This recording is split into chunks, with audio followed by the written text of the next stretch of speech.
Morning to you all. Today we are going to see selective control, feed forward control, or ratio control. Yesterday we have seen cascade control. The cascade control, what we did, we found two process variables, but only one manipulated variable. And we had two loops. One is the primary loop, another one is secondary loop. The primary loop gives set point to the secondary loop.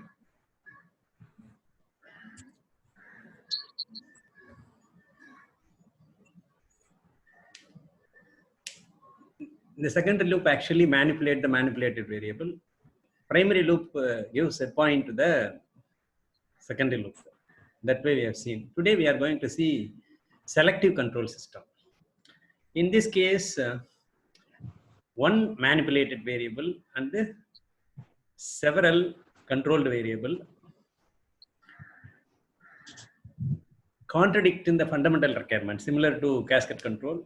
Since with one manipulated variable, we can control only one controlled variable. We are going to select the controlled variable depends upon the situation. That is called selective control. That we will see now. Which the selective control can further be divided into override control for protection of control equipment and actioneering control. First, let us see about override control.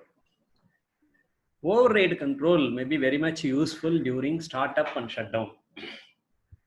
That is in abnormal conditions. It will be very much useful at the time of startup, shutdown, and abnormal condition. What is startup? Suppose in NLC, each unit has 400 megawatts alternator. Suppose they want to start up the furnace for that 400 megawatts means they cannot directly bring the process to that nominal operating point. It's not possible. To do that, what they will do, manually they will start the furnace. They will bring the required temperature manually. It's not possible directly put the controller into. We cannot employ directly the controller as you did in the process control lab. You will bring the level process to the nominal operating point, then only you do the bumpless transfer. That is, you are transferring from manual mode to auto mode. In the same way, they will transfer that furnace control from manual mode to auto mode after doing so many steps, because it's not possible to lit up the furnace suddenly. They will initiate with crude oil, then they will transfer to lignite. Like that, it will be a sequence of operation. In that, sometimes this type of problems, sudden shoot up in some variables may happen. Similarly, shutdown also the same sequence of process we have done. We cannot shut down a process like we are doing like laptop or PC. There is a sequence of process. It's also lasts so many hours. In those times, we need the override control. That we will see now.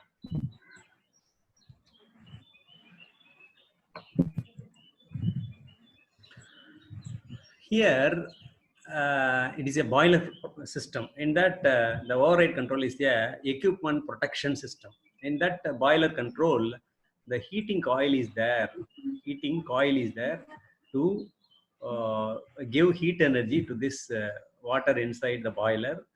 The steam is produced here. The steam is discharged through this discharge line to the required process.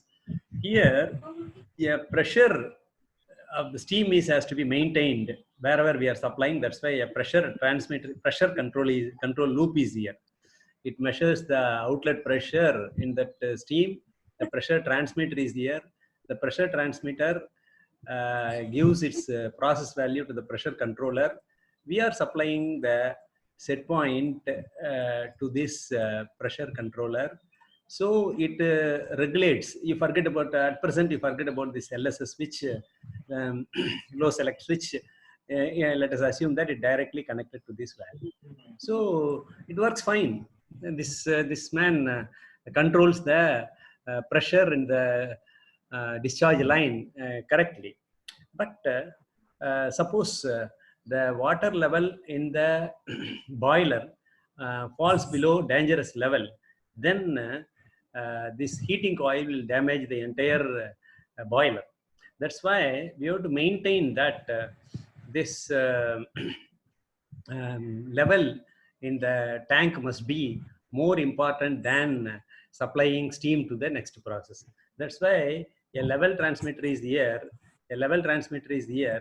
What is idea is, if level falls below the dangerous level, then suddenly it will close the discharge line, so that level will increase, because we are closing that discharge line. Definitely there is no steam escape. That's why definitely level will increase.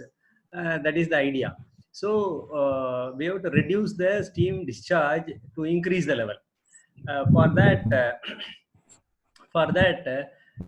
what they are doing is they are putting a level transmitter here to sense the level of this boiler system. This level is transmitted to the level control, and a set point is minimum level required. The set point is given to this level control. If both are taken care, if this level control gives lesser value, means that will be higher value, means this will be used. It means level is lower.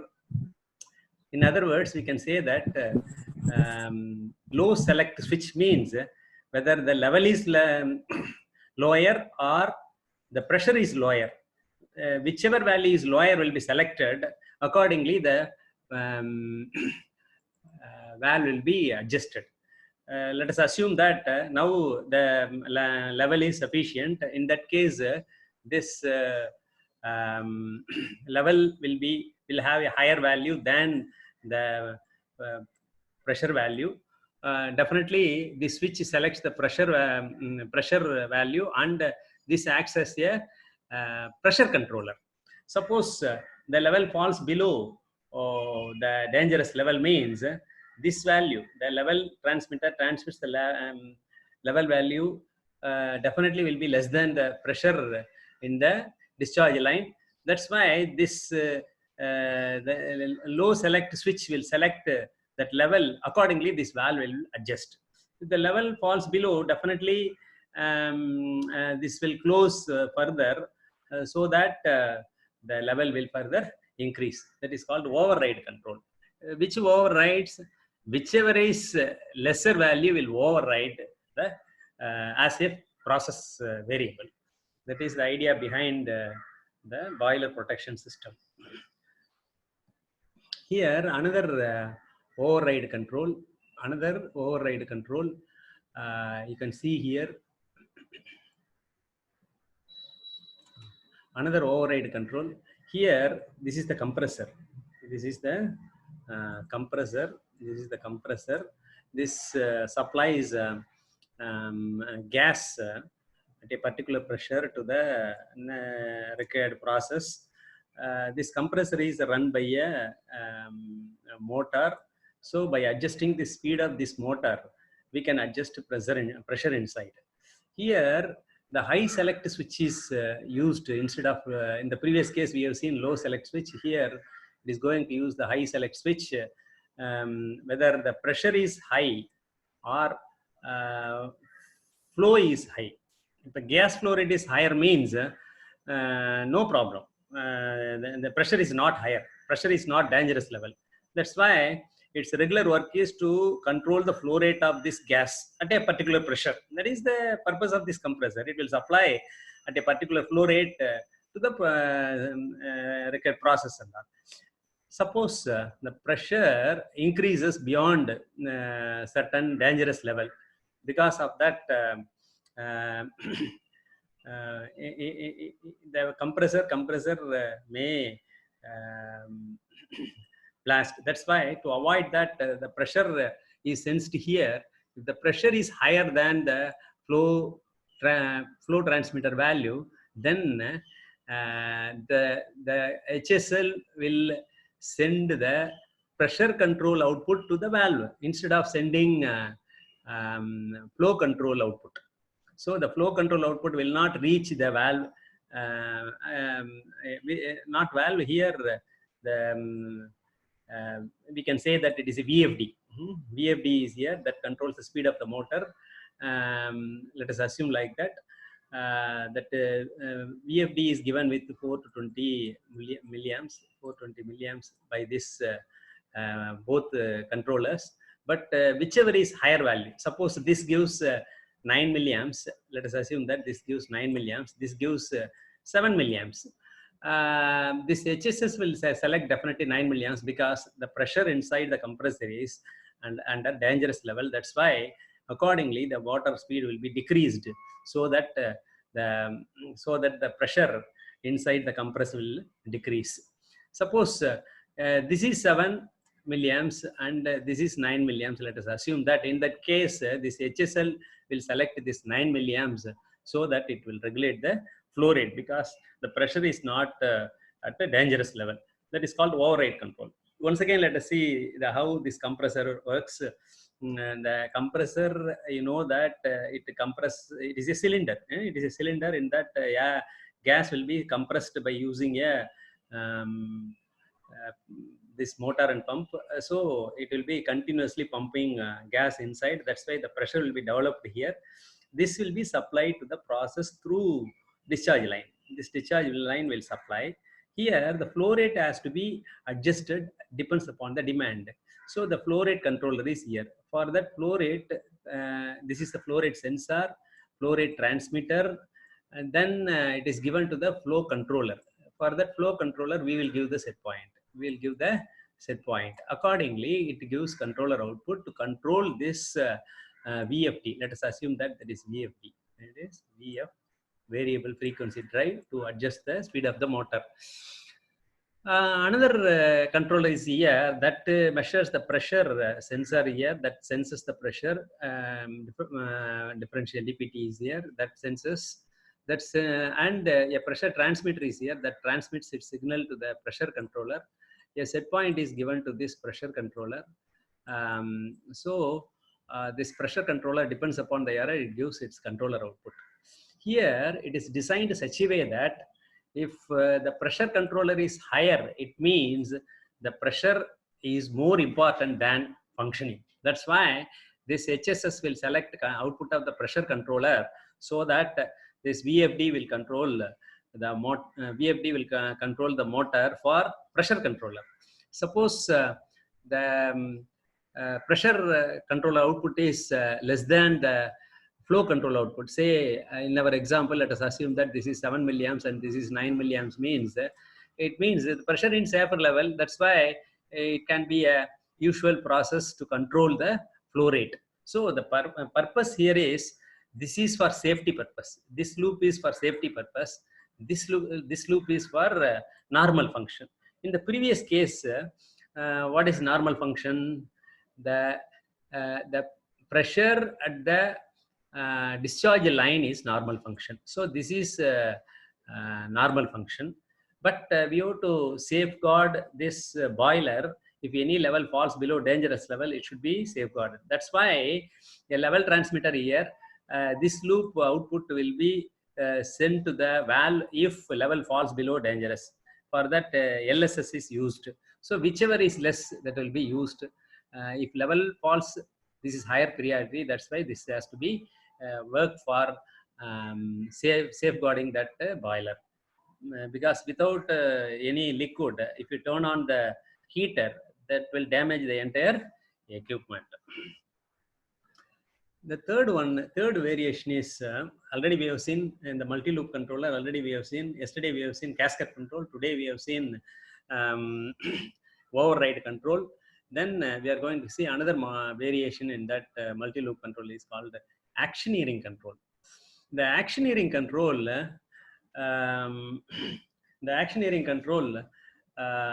depends upon the, this is also like one type of selective control, we can say like that. Let us assume that the reactant is going through this, that is oxidation of naphthalene to produce folic anhydride. Let us assume that in that case, because of oxidization, a large amount of heat will be generated. That is an exothermic process. In that, heat will be generated. Here, if you put only, it is a solid. It is semi. Let us assume that it is a slurry process. In that case, I'm not a chemical engineer. Please, I'm not a chemical engineer. I am an instrumentation engineer. We are understanding the process only to control any process. We should understand to some extent. That's why I do not know the chemical background behind all this process. Let us assume that suppose we are sensing the temperature at only one point, that is not sufficient, because some points may be at a higher temperature than this point. That's why we cannot do like that. Yesterday we have seen CSTR. In that, and the CSTR, it is a liquid inside. A stirrer is there. A stirrer is there.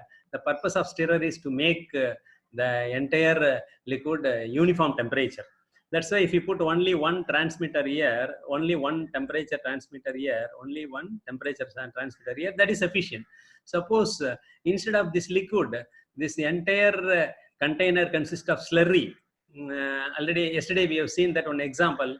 Suppose you are cooking in a kitchen, a sambar, one stirrer is sufficient to make the temperature in the entire liquid uniform. One stirrer is sufficient. Suppose you are preparing a sabji, means it is semi-solid slurry process. In that case, you cannot stir it. Instead, you will transfer bottom to top and top to bottom like that. But we cannot do like that here. Here, instead, the process is, the reactant is moving through this, but because of exothermic process, some points may be at a higher temperature beyond safer value. That's why the coolant, the coolant exothermic process. That's why, and this also yesterday we have seen. If it is exothermic process, we have to remove the heat from that. That's why a coolant is used. Those who are coming today as a new listener, that's why I have to tell this. Suppose it is an exothermic process, means we have to remove the heat from this. So coolant is used to remove the heat. But which temperature has to be used? This point temperature has to be used, or this point, this point, this point? We do not know, because this coolant has to be regulated. The coolant has to be regulated, depends upon the highest temperature. That's why the actioneering controller get all temperature, but it will take only one, whichever is highest value. For example, at this point, suppose this sensor is corresponds to this graph. Let us assume that this material, while moving from this point to this point, let us assume that we can assume it as a length or time. The material enters here, that leaves here. When the material comes at this near this sensor, the temperature is higher. The another time, let us assume that this is plotted at different time. So when this material, when coming near this, it has a highest temperature. When this material comes near this, it has highest temperature. Let us assume that the material which is moving, let us assume that three sequence, we can separate into three parts. The material means the third part has the highest temperature. That's why according to this sensor, we have to control, we have to regulate the coolant so that we can remove the heat from here. That is called actioneering control. So far we have seen override control and actioneering control. Now let us here I told you that in catalytic tubular reactors with highly exothermic reaction, we need actioneering control, because in the entire process, any particular point may be at the highest temperature.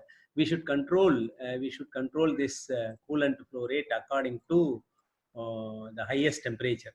Example is oxidation of naphthalene to produce folic anhydride. It is a chemical process and that I do not know, but I am taking this example to understand about actioneering process. I do not know about the chemistry behind this process. Split range control. In the split range control is another type of special type of multi-loop controller. Here, this is the reactor. In that reactor, let us assume that it is a pressure process. The reactor is a pressure process. The pressure inside this process has to be maintained constant.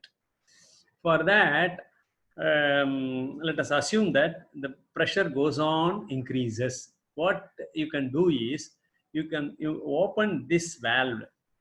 More means more discharge. That's why pressure automatically will decrease. You are opening more and more to reduce the pressure. Let us assume to maintain the pressure inside, you are opening this outlet more and more. You opened 100%. You opened 100%. Still, the pressure is further increasing. What we can do? We cannot do anything other than shutting down that. Instead, we can put one more valve here in the inlet. If you start closing this, let us assume that initially it is also at 100%.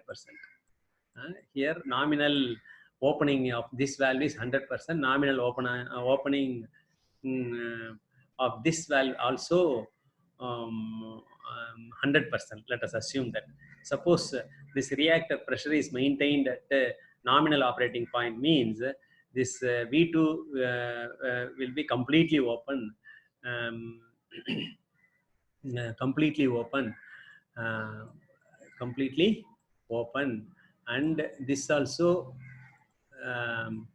completely open, complete 100% open. Both are 100% open, and the pressure inside the reactor is maintained at the required value. Let us assume. So for that, we are having a pressure controller. A set point is given to this pressure controller. A pressure transmitter is there. It transmits its value to the pressure controller. So pressure controller gives its 420 milliamps output. 420 milliamps output. Let us assume this 420 milliamps is somewhere here. It is converted into 3 to 15 psi. 3 to 15 psi. Let us assume this way. So if you convert this 420 milliamps into 3 to 15 psi, both 3 to 15 psi is applied to this valve as well as this valve. But this V2 valve will work such a way that this valve will be completely open, open for 9 psi. 9 psi. It is 100% open. 9 psi, 100% open. And for 3 psi, for 3 psi, 0%. That is completely closed. So this valve works like that. This valve will work. Its range is reduced. That's all. Instead of having a range of 3 to 15 psi, its range is 3 to 9 psi. Its range is 9 to 15 psi. That's all. It works for 9 to 15 psi. 9 to 15 psi. For 9 psi, 100% open. For 15 psi, 0% open. So this is the idea. So this valve works in the other way. Air to close. This valve is air to. You studied all these things in the lab. Air to close. So if it gets more air, it will be closed. If it is less than 9 psi, 100% open. Less than 9 psi, 100% open. If the input to this valve varies from 9 to 15 psi, it varies from 0 to 100%. So for 9 psi, 100% open. 8 psi, 100% open. 7 psi, 3 psi, 100% open. But if you increase beyond 9 psi, up to 15 psi, it works from 100% to 0%. This is air to close, but air to close. Sorry, this is air to air to open. This is air to open. Air to open. The other side, V1 is air to close. This is air to open. So for 3 psi, opening of the valve is 0%. For 9 psi, 100% open. So now let us assume that the pressure is maintained. Set point is 50%. Set point is 50%. Normally, to understand the process, we will assume like that. Set point is 50%. Process variable also at 50%. Process variable also at 50%. It means the error is 0. That's why what is the controller output? The controller output is bias only. Let us assume that bias also 50%. Bias also 50%. 50% means what? Bias also 50%. Let us assume that set point is 50%. Set point is 50%. Process variable is 50%. That's why controller output also bias value is 50% because the error is 0. That's why analytical controller output is 0. But the bias value will be there. Let us assume that bias is 50%. It means 9 psi. That's why this valve is completely open. 9 psi. That's why this is also 100% open. Let us assume that at this juncture, let us assume that the pressure increases. The pressure increases. If the pressure further increases, what will happen?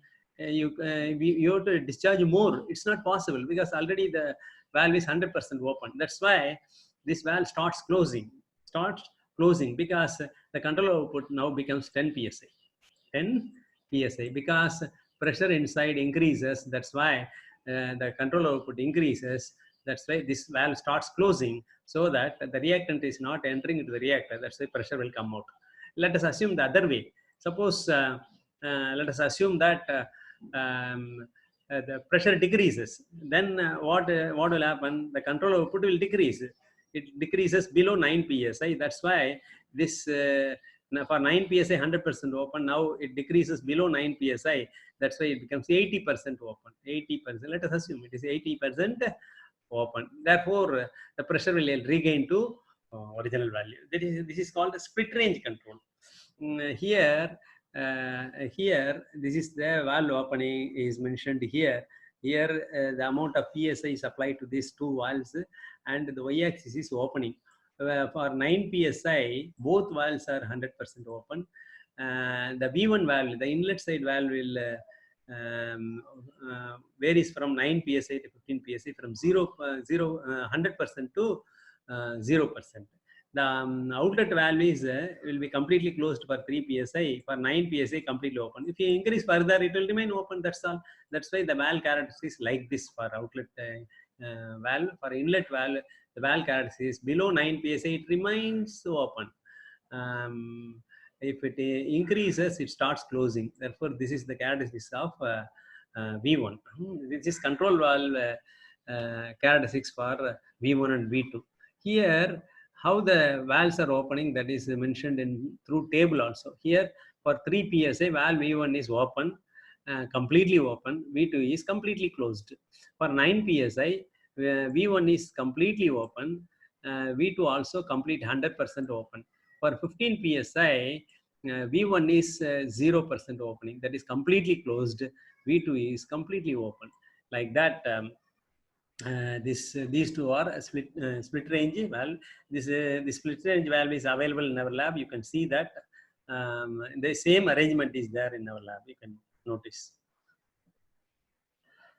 The split range controller can be used the steam header. The steam header receives steam from many boilers. 1 to n, n number of boilers are there. Each boiler supplying steam to the steam header.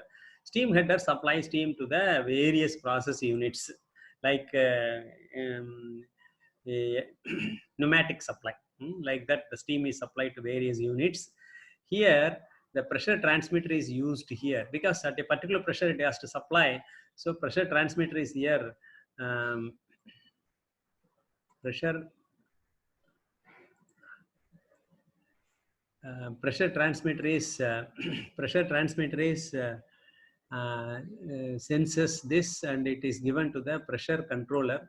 The pressure controller receives set point from us, so it gives control output. Each valve is working for different range. Let us assume that there are two valves, means this works for 3 to 9 psa, and this was for 15 to sorry, 9 to 15 psa, like that you can assume. If n are there, for 9 psa all are open, like that. So the steam header getting steam from n number of boilers, we can split for each boiler a separate range. This can be modified in such a way that instead of controlling the outflow rate, let us assume that this valve is controlling fuel flow rate to this boiler. Then no need to control the outflow rate. So outflow rate can outflow discharge line directly can be connected to the steam header. All discharge lines can be directly connected to the steam header, and let us assume that instead of outways, you can assume that this is inlet, fuel supplied not from here, don't think that it is coming from here. So if from fuel tank it is coming, you can regulate the fuel to this boiler. If you want to increase the steam flow rate, you can increase the flow rate. So you can do the split range controller here to increase the number of boiler flow rate. If depends upon the demand. If demand decreases, many of the boilers will be at nominal operating point. If demand increases, many will increase its production. Similarly, demand decreases, all will decrease its production, depends upon the fuel flow rate. In that way also we can implement split range controller. So far, in the multi-loop controller, we have seen actioneering controller, override controller, and split range controller. Yesterday we have seen cascade control. Now let us see